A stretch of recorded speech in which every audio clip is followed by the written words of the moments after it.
Good morning, my pet. Did you sleep well? Oh?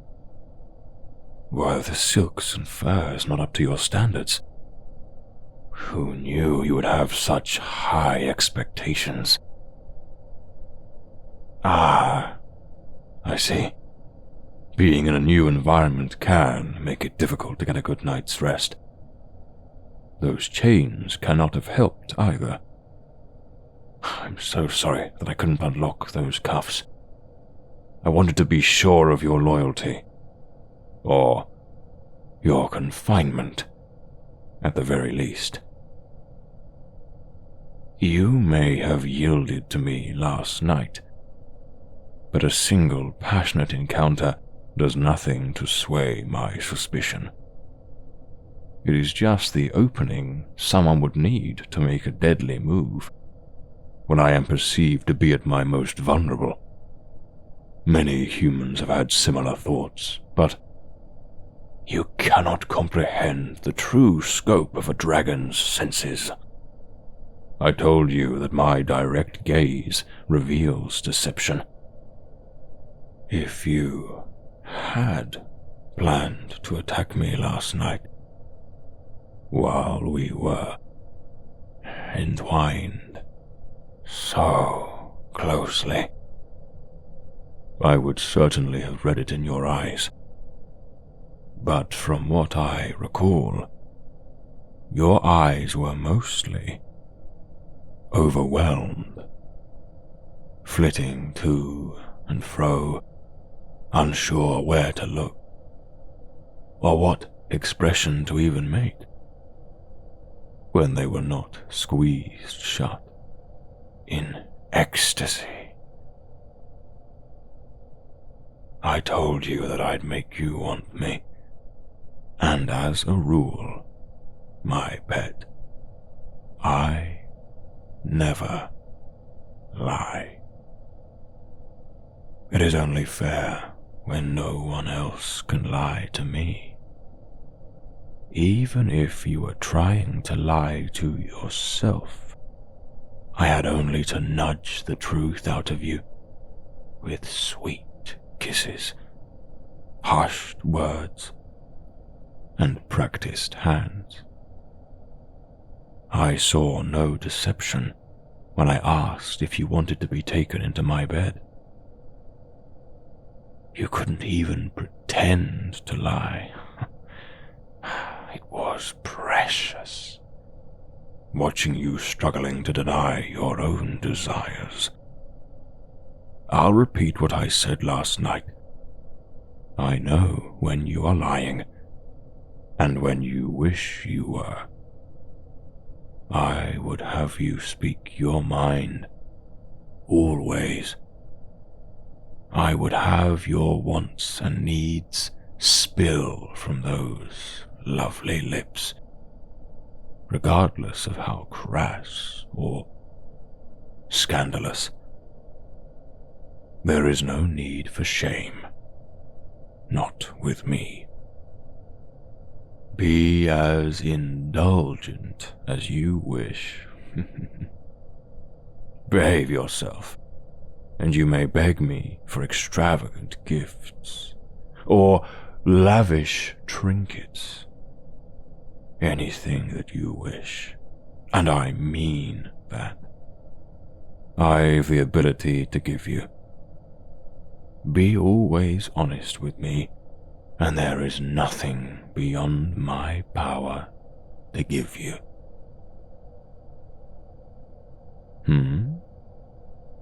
Oh, my sweet pet. I may have just finished telling you to be greedy, but your freedom costs too much. I cannot afford it. Not after you became mine. You impressed me from the moment you opened your mouth. Honesty from the start, telling me how resistant you were to being sent as my tribute. You also didn't pretend to have slept like a princess last night. even in the fine bed that I promised you. An honest human pet is a treasure too costly to give away. Though, perhaps you do deserve some reprieve from those cuffs. Here, let me open them for you. As I suspected. Such shoddy craftsmanship, if you could even call it that, has left such angry red blisters on your lovely skin. I'll have to make efforts to heal this. Perfect timing. Enter. Your Grace. Welcome, my most valued craftsman. Please bring out your work. I do hope there are no issues after the extensive measuring you did yesterday. Should anything need to be reworked, I will expect it done promptly. All right. Let them adorn you, pet. Your Grace, Fergus, it would be unhealthy to place new cuffs on such injured skin. Very well, Tristram. Bring healing ointment and bandages with haste. I wish to see my pet in her cuffs before my craftsmen leave. Of course, Your Grace. Theo, why don't you begin? I wish to see my pet's new collar above anything else. Get to it. Yes, Your Grace. Your neck appears to be unharmed, unlike your wrists. Alright. Tilt your head back a bit for me. That's right. And I'll close this collar around your neck. This is some of my finest work, if I do say so myself. Pure gold, but thin enough not to weigh too heavily on you. I studied the outside with diamonds and sapphires as per your request, my grace. The lining is padded, covered with crushed red velvet. Soft, sturdy, and inescapable once the latch is closed in the front. It acts as the loop for the chain as well. As ordered. Here is the gold chain to attach. Again, lightweight. But as sturdy as it is beautiful. One need simply place the latch curve through the end link in the chain and close the latch tight. All locked together by one mechanism. Only opened with the matching key, which I have tested to ensure it fits perfectly. Hand it over. Yes, Your Grace. Would you like to see the cuff for the other end of the chain? Absolutely. Place it upon my wrist. Forgive my shaking hands, Your Grace. I'm well used to the effects of my aura, Theo. Worry not. I'm still compelled to ask forgiveness. But, as you can see, the cuff fits you exactly, and the free end of the chain attaches to the outside.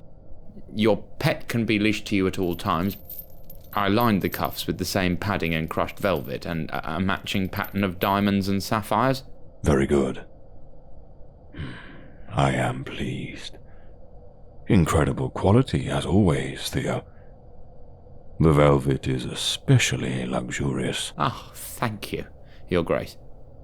I would like a similar design in silver. Stud it with diamonds and rubies this time. I shall begin on it at once, Your Grace. Now, Calyra, let us see the jewelry. Of course, Your Grace. I'll begin with a set of rings. May I see your hands, young lady? 1, 2, 3, and 4, 5, and 6. There. I sized each ring to the precise finger. They appear to fit perfectly on all 3 fingers, on both hands.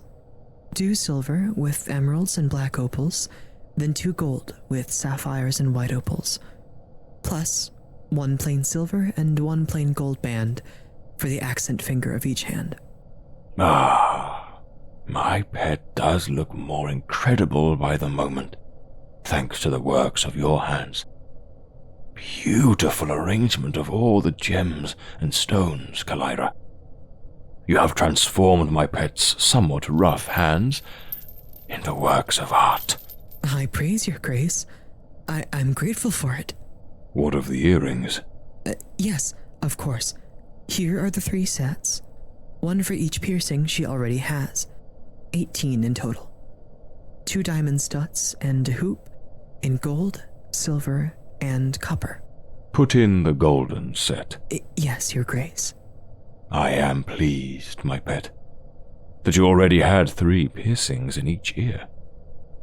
It saved me the trouble of having them pierced for you.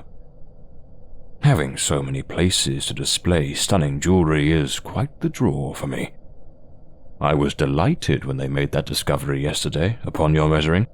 I have brought the bandages and ointment, your grace. Bring them here. Place them on the table beside me. I shall see to my pet's wounds myself. Here you are, your grace. Do not be alarmed, pet. I'm going to hoist you up onto the table. I need you to be higher up to bandage your wrists.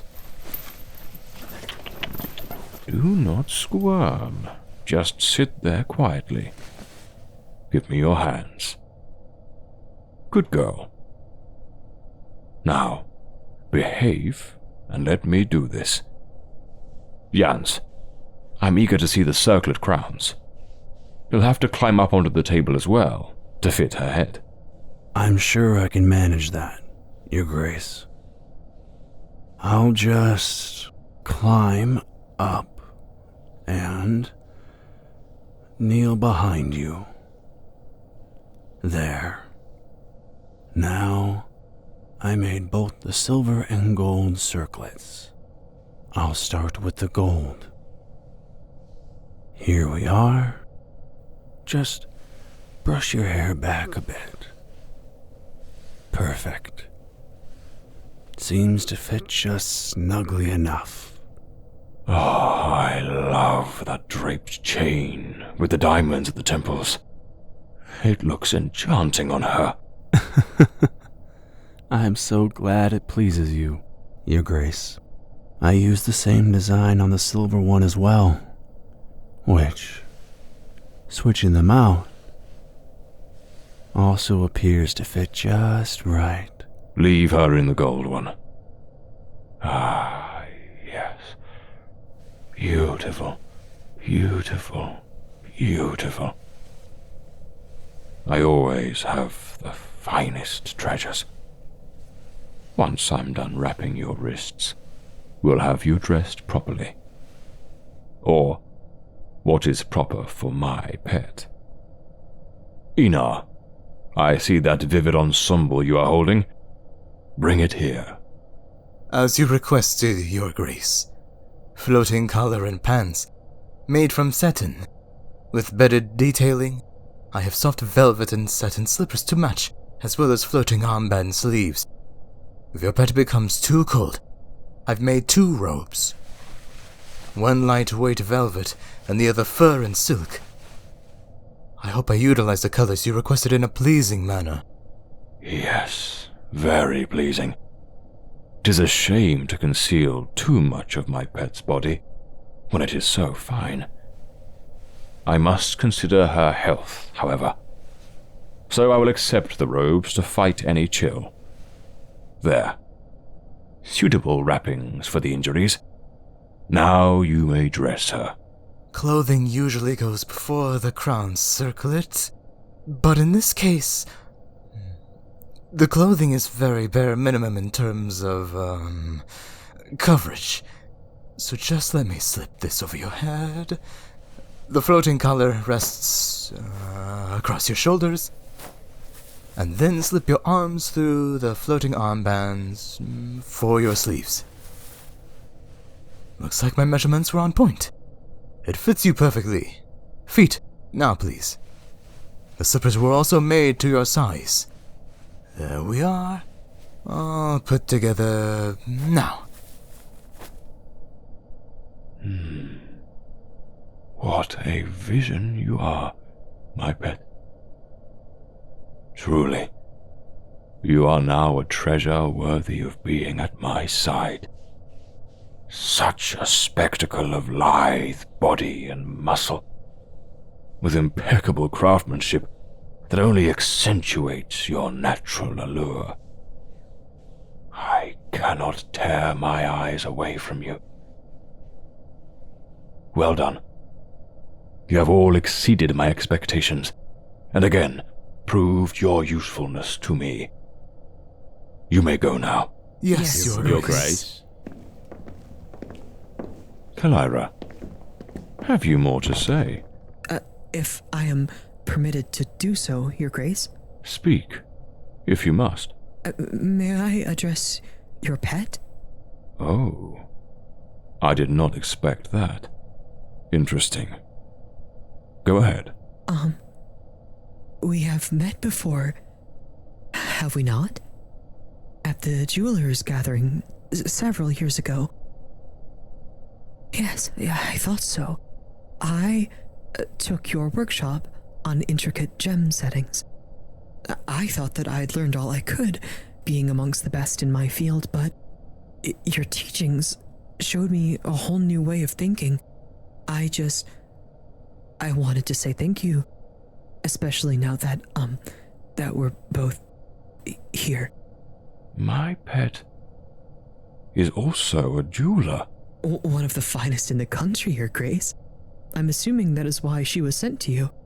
The Varhaven Council must have considered her the perfect human tribute to send along with the other treasures. Might she have crafted anything in my hoard? More than likely, many pieces of jewelry, decorative weaponry, livery, and so on, Your Grace. What is her craft signature? Incrinite. Incrinite.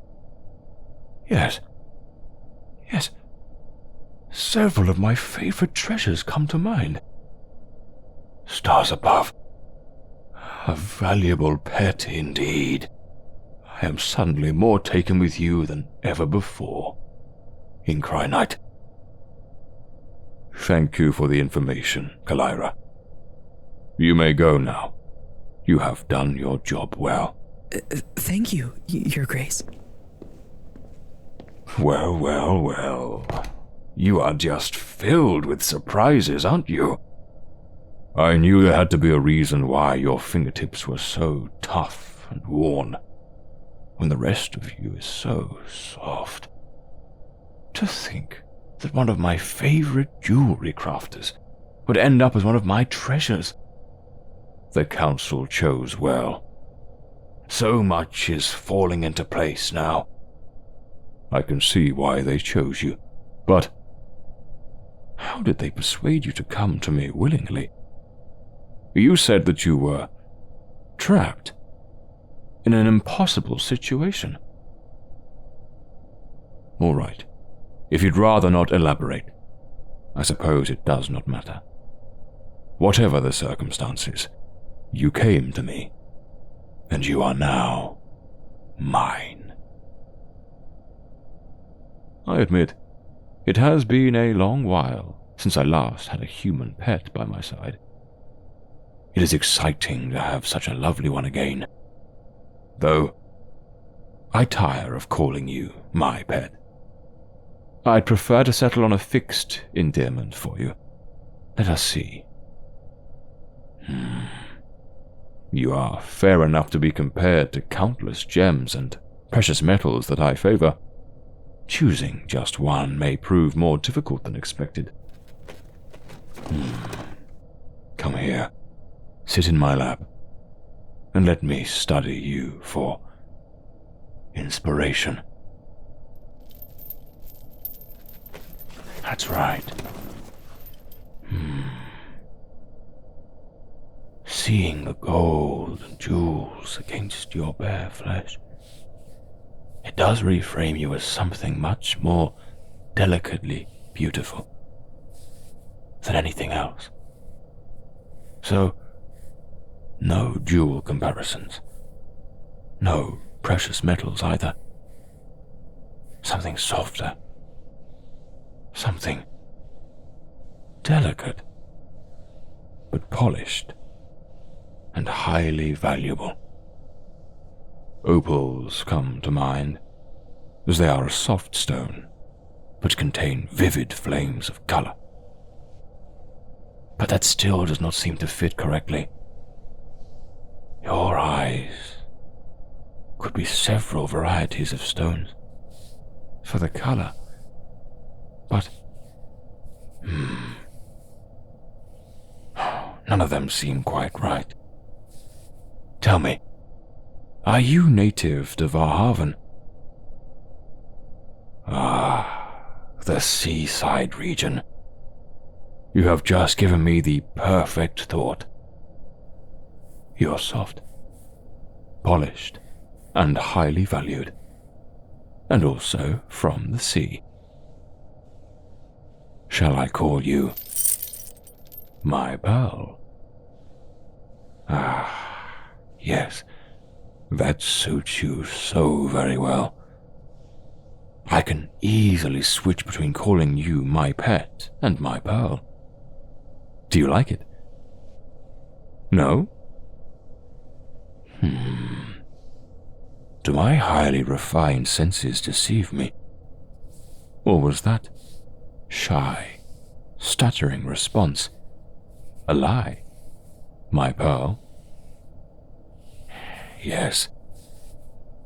Your skin has broken out in tiny bumps. Your cheeks flush with bashfulness, and your eyes betray you to my gaze. You like that? Dare I say, you love that name? My lovely, lovely